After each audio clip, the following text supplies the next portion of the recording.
If you are one of the fortunate few who can afford to and or fit into the sizes of a vintage Gunne Sax pattern that you could find on eBay or Etsy or something like that, then yay, good for you. You can skip this part.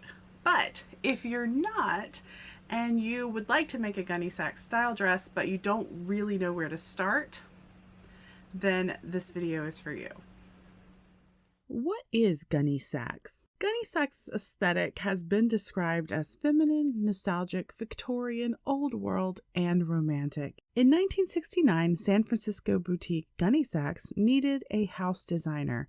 Jessica McClintock applied and was hired despite her lack of formal training. The mini dress era was ending, and the Gunne Sax country, Edwardian, and prairie era was beginning. A line of patterns in conjunction with simplicity was produced. Gunne Sax dresses and patterns were produced into the 1980s. When examining different Gunne Sax style dresses, the whole, prairie dress type look with the slightly puffed sleeves with lace and a bodice that has some embellishment on it or something like that, that's very, very common. That's kind of the traditional quintessential Gunne Sax dress look with a printed fabric. Now, I'm making a Christmas one, so my fabric, Thor, why are you making noise? My fabric is Christmassy. It's a fairly large print, which is fine with me. So it's not that like small little flowered print that you would think of for your Gunne Sax dresses. However, I think it's going to be really fun. I self-drafted my bodice. When I first drafted it, I drafted it too wide in the shoulders. So I knew I wanted to change that. And I also knew I wanted to change the neckline because of course I drafted it just all the way to my neck. I didn't change anything in that initial draft. I just wanted a starting point basically. And if you would like to do that a super easy way using a t-shirt as your guide, here's a quick little refresher on how I did that. I like to use tracing paper so I can alter the design easily. Make sure to put the shirt on and mark or pin where you want the waist to be. The full length of the shirt may be too long. Take your t-shirt, not too tight, not too loose, and fold in half down the center front or back. Fold the sleeves out of the way and lay the t-shirt out as smoothly as possible. Trace around the entire t-shirt. Don't worry if your lines aren't super neat, you can clean them up later.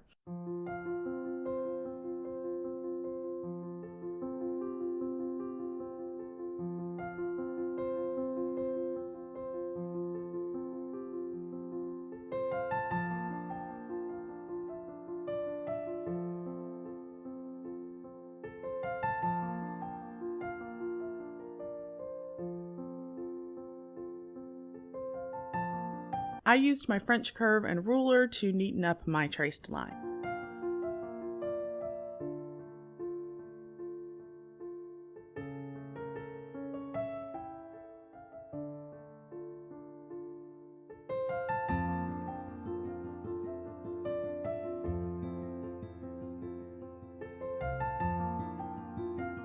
The next step is to decide the neckline you want and add seam allowance. I usually use a 1/4 inch seam allowance. You use whatever you like. I use a fresh sheet of tracing paper so my original stays unaltered. Remember, the style of your bodice is completely up to you. You could do a rounded neckline or a V-neck. You could keep the high neck from the t-shirt and make a vest or doublet. Additionally, you could extend the center front into a V shape or add a peplum or even a skirt. I traced over my original drafted pattern for the front and the back and made the changes to the neckline and shoulder width. Making a quick mock-up was next, and I determined I needed to add some bust darts. Mock-ups are great for deciding dart placement. Adding bust darts will change the length of the side seam, so you'll need to true up the front and back side seams. The last time I made something with this drafted pattern, it was my Edwardian waistcoat, and I added waist darts to the front and princess seams in the back so it would fit over a corset. This dress will be a little loose and flowy, so I don't need to tailor it to fit closely to the body. My sister was extremely generous over Thanksgiving and cut out my pattern for me for this dress, and I'm so very thankful that she did that. My bodice design has a lining, the outer fabric, and a center front insertion and decorative lacing at the center front. If you don't want to self-draft a Gunne Sax dress, then there are actually lots of free patterns available online that can be Franken patterned into a passable Gunne Sax style dress. And basically that's what I'm doing. The only difference is I'm using my self-drafted bodice, but I'm using a free sleeve pattern, and then the skirt is just the width of the fabric, and I cut it into different lengths. So I'll have the first layer of the skirt be the main fabric, and then I'll have a strip of the contrasting, then I'll have a strip of the main fabric, then I'll have a contrasting ruffle at the bottom. That's my plan. I'm going to link a few free patterns that I think will work well for making a Gunne Sax style dress down in the description below. All right, we've got our bodice pattern, we've got our sleeve pattern, and we've got our skirt ready to go. Let's do it.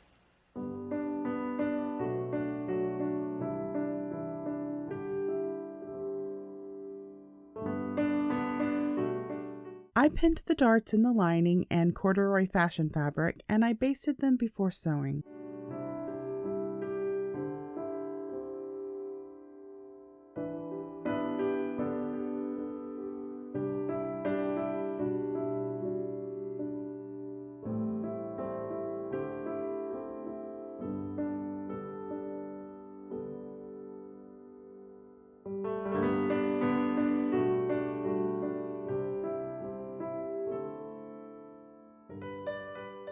Next, I trued up the back and front and cut the back length down to match the front.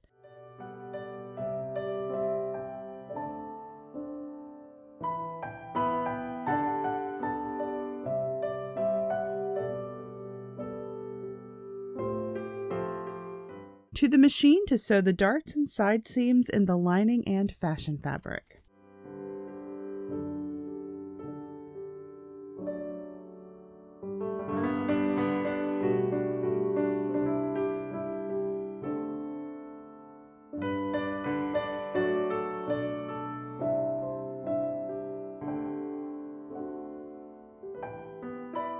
My original idea was to make a fabric ruffle out of the contrasting fabric to go around the neckline, to make sure I don't hurl myself into another back issue extravaganza terribleness time.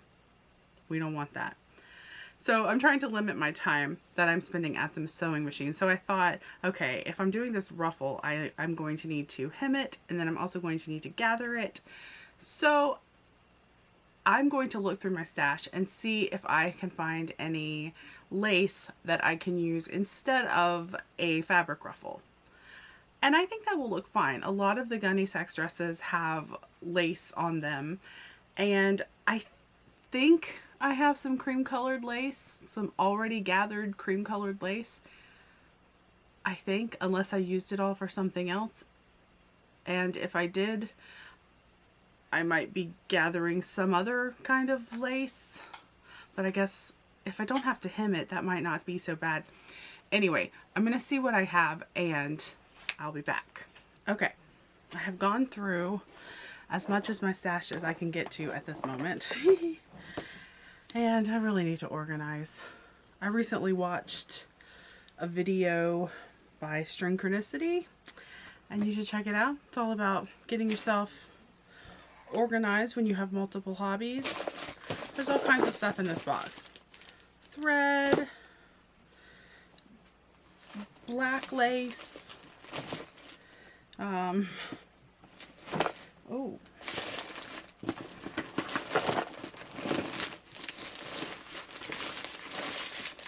the rest of my pressing bars that I couldn't find. So yeah. So this is, come on hair, stay, stop falling. Okay, this is what I found. As far as gathered laces go, I found some lace that's not gathered, but I think I definitely want a gathered lace because I don't want to gather it by hand. So I found this cream colored polyester lace. So the new plan is to use the gathered lace around the neckline and a flat lace on either side of the lacing eyelets. Okay, we are pivoting away from the bodice at the moment because I need to iron it and I can't get to my ironing board at this time. So, or my iron. But anyway, so we are going to start working on the skirt now. So what I have here, and my sister was very kind and she labeled all of the pieces for me because, yeah, I would not have remembered. But what we have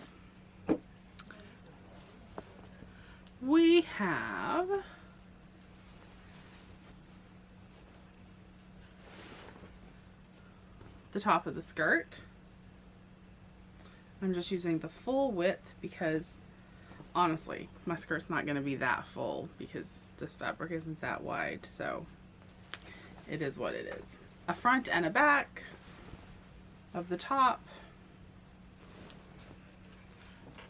And then, so I've got a contrast band for each front and each back. And that's about, going to be right about knee length.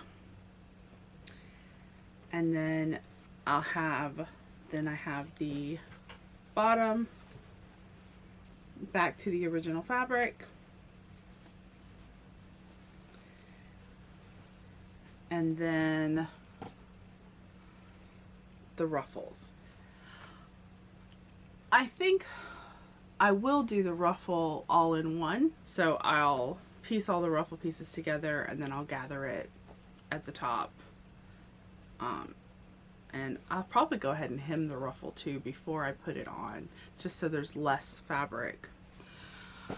Chris got my machine out because I couldn't get to it with the keyboard and everything in here since I've been teaching on Zoom.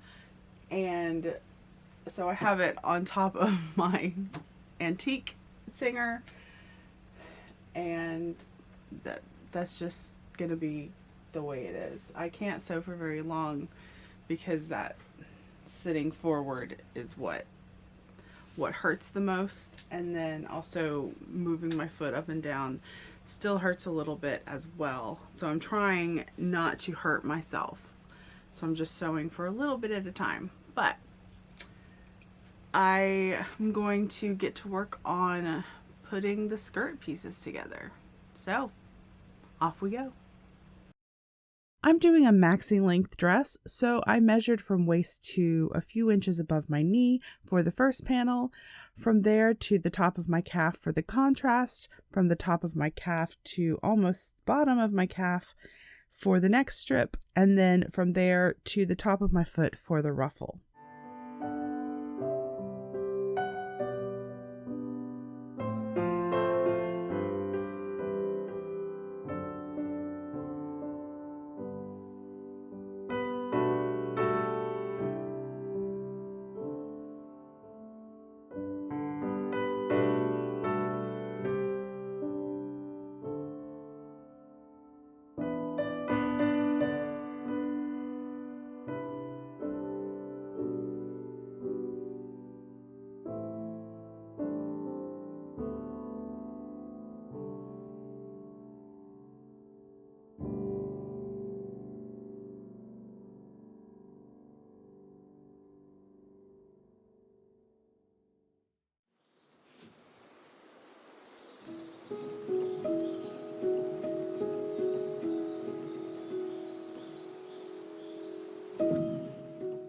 All right, my skirt panels are together, and my next step will be to put gathering stitches at the top edge of the skirt.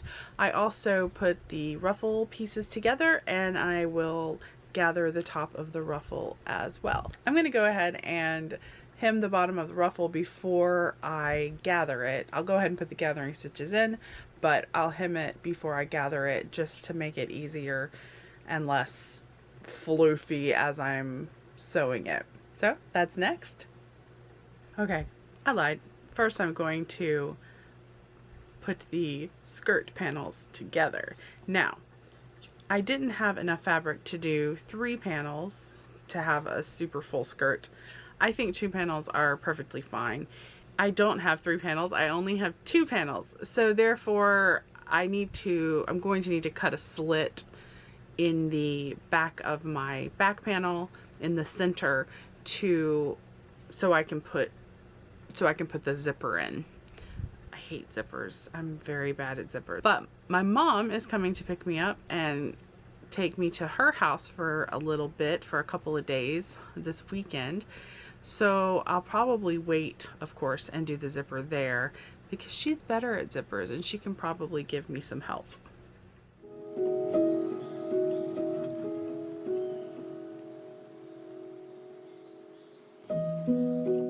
I pinked all of my raw edges. Zigzagging or serging would be a good option as well.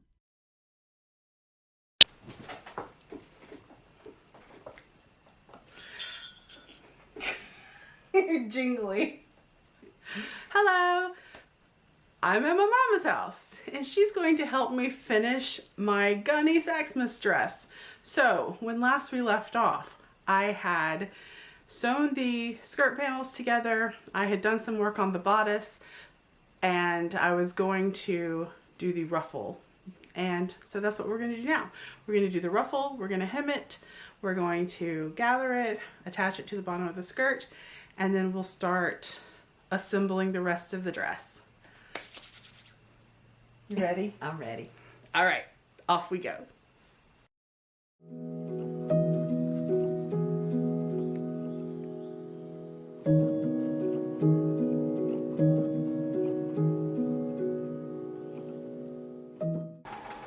Mama's a rebel, no pins.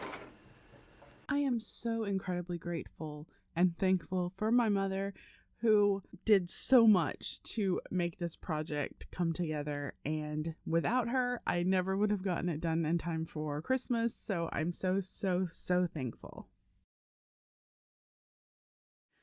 Okay, all of the gathering has been done, so now it's time to attach the ruffle to the skirt and then gather it.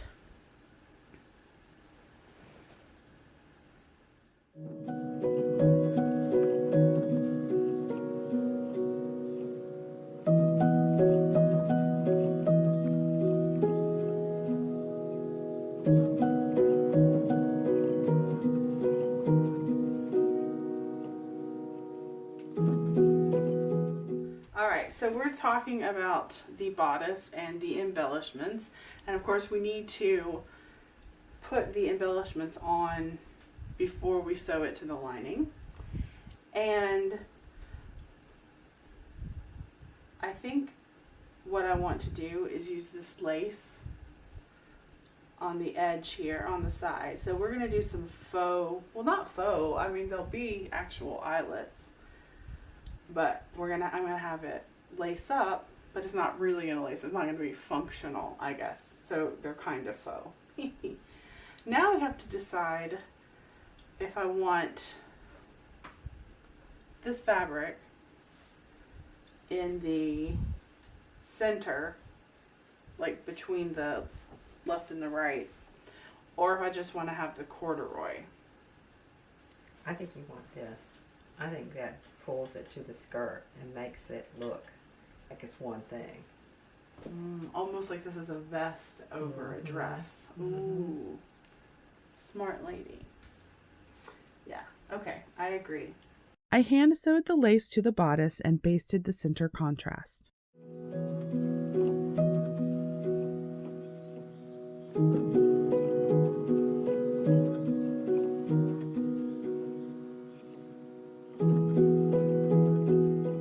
My mom's machine does eyelets, so she did a test one. It looked good, so off we went.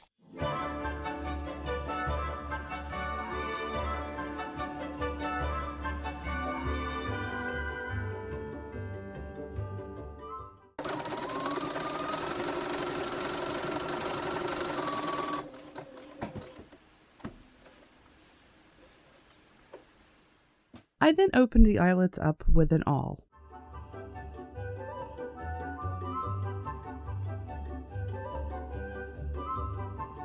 The only problem with the eyelets is that the machine only does one size, so getting the bodkin through was a bit of a struggle.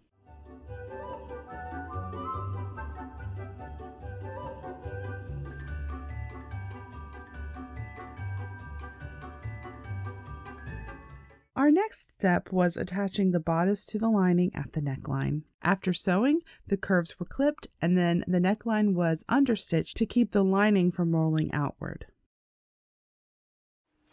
Sleeves! Now, these are just big, ginormous sleeves. They are gathered. They're gathered at the top and then hemmed at the bottom, and then I actually need to go and see if I can find instructions for these sleeves, because I do know I didn't have enough fabric for the ruffle at the bottom of the sleeve, but looking at the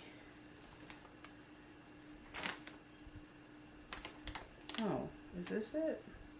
Ooh, this might be it. Looking at the pattern and looking at the pictures of the sleeves, it seems like there is elastic in them. So I think that's what, there's a mark here on the pattern on both sides. So I think that is the mark for the elastic. But we'll measure it and see. And yeah, sleeves. We used bias tape to make a casing for the elastic, which was measured, threaded through, and secured at both ends before sewing up the sleeve seam.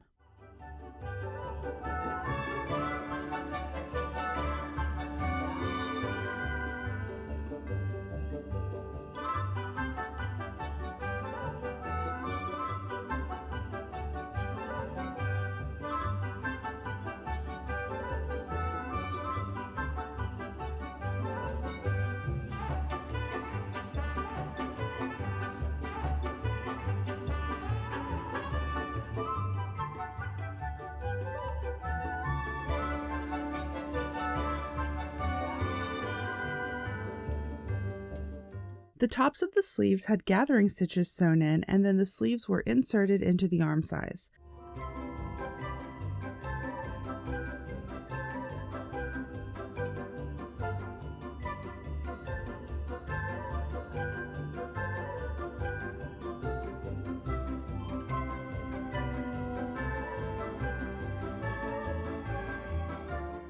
I basted the lining to the outer fabric around the arm size before pinning and gathering the sleeves to fit and sewing them in.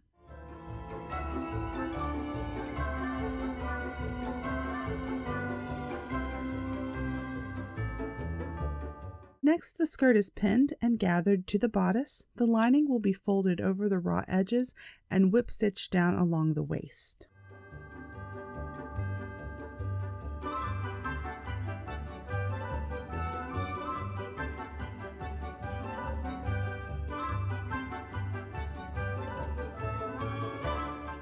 My mom did an invisible zipper, and then I whipped the lining along the back open. The final step was sewing the gathered lace around the neckline, and my Gunne Saxmas dress was complete. I'm so happy to have this dress done and ready for the holidays. It's very comfortable, and I can't wait to wear it again for Christmas. What do you think of the Gunne Sax style? Comment below with your thoughts on this project or Gunne Sax dresses in general.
you so much for watching. If you enjoyed this video, give it a like, subscribe if you haven't, and if you'd like to be notified whenever I upload, you can hit that little bell icon. If you'd like to support the channel further, I have a Ko-fi account and that is linked down below. I wanted to say a little something about my next project. Now, you all voted on the poll that I put up on the community tab, and it looks like the Harvey Girls / Queen's Gambit outfit has won, so that's what I'm going to be making next. Again, thanks so much, and I will see you on our next sewing adventure. Bye!